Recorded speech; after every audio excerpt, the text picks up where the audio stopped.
1988년 제9차 개헌을 통해 설립된 헌법재판소는 설립 이래 굵직굵직한 현대사의 사건들에 대해 대한민국의 헌법소호라는 대전제를 바탕으로 권위 있는 판결들을 내려왔습니다.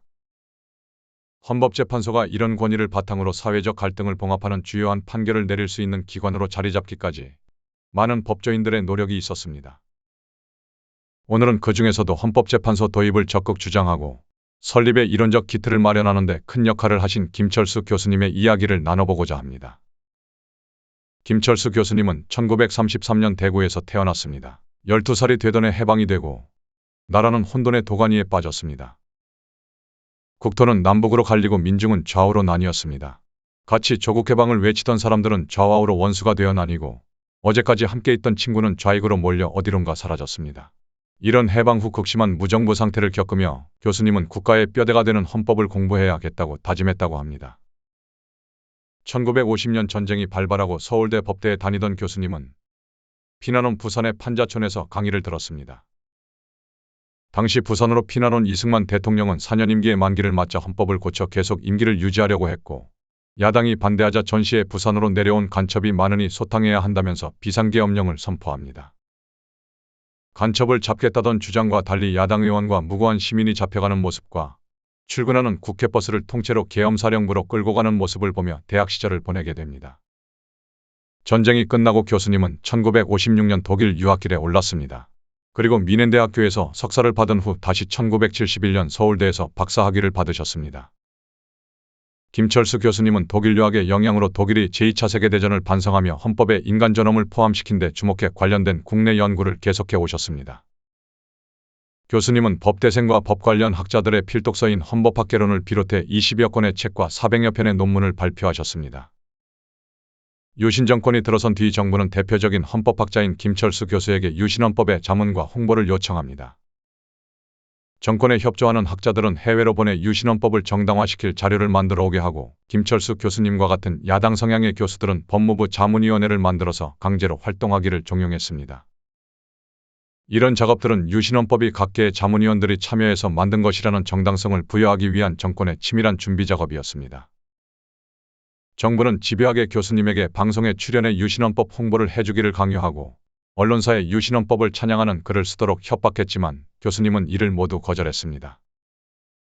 심지어 교수님은 1973년 1월에 출간한 자신의 저서 헌법학개론에서 유신헌법을 민주적 대통령제가 아닌 공화적 군주제로 기술하고 정권의 거수기 역할을 했던 통일주체국민회의는 견제기관이 아닌 협찬기관이라고 명시해 책은 판매 금지가 되고 교수님은 중앙정법으로 끌려가 일주일 동안 고초를 겪기도 했습니다.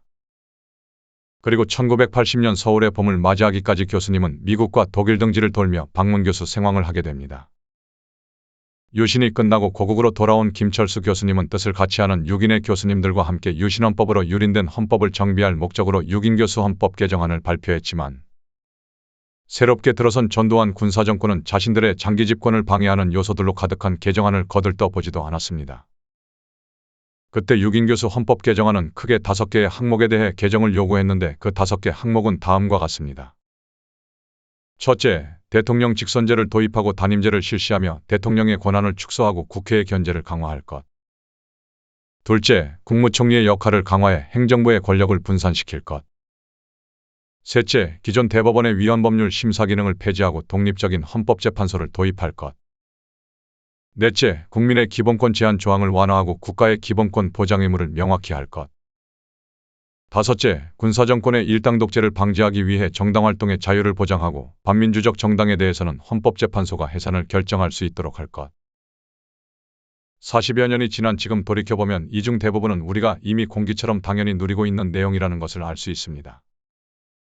이처럼 우리가 당연하다고 느끼는 국가로 만들기 위해 많은 분들이 자신의 목숨을 걸고 항거했던 시간들이 있었습니다.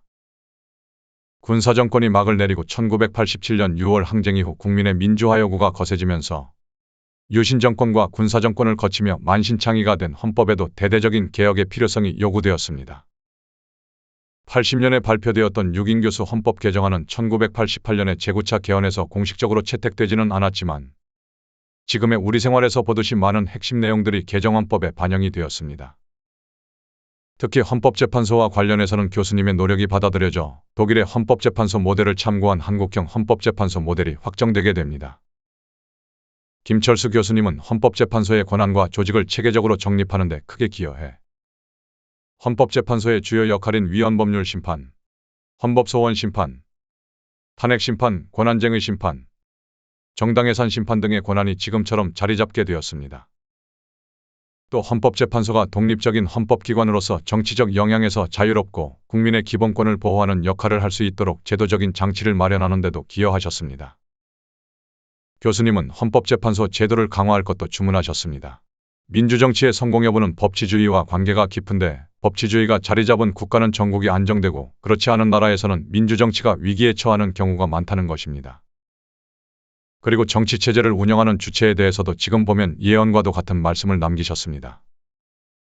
아무리 민주주의를 부르짖어봤자 정권 담당자가 권위주의적이고 비합리주의적인 사람인 경우에는 민주화를 달성할 수 없다. 비정상적인 교육을 받은 사람이라든가 데마고그에 젖어 있는 사람의 집권을 막아야 한다. 여기서 데마고그는 대중의 감정을 자극하고 선동하여 정치적 이익을 취하려는 정치인이나 지도자를 이야기합니다. 데마고그를 활용하는 정치인들은 대중의 불안과 분노, 공포를 자극하고 사실을 왜곡하거나 과장하기도 하고 극단적인 이분법적 사고를 조장해 사회를 분열시킵니다. 그들은 대중이 합리적인 판단을 내리기 어렵게 만들고 자신을 영웅화시켜 개인 숭배를 만들어냅니다. 이런 정치인들을 경계하라는 교수님의 말씀을 우리는 새겨 듣고 있는 걸까요? 교수님은 2022년 3월 제자들이 준비하던 90세 기념 논문집의 완성을 보지 못하고 돌아가셨습니다. 제자들이 준비하던 기념 논문집은 추모 논문집으로 간행되었습니다. 우리의 사회를 더 살기 좋게 만들기 위해 자신을 바친 한 사람의 이야기가 계속될 수 있도록 구독과 좋아요로 응원해주세요. 구독자님이 남겨주신 댓글은 생각보다 큰 힘이 됩니다.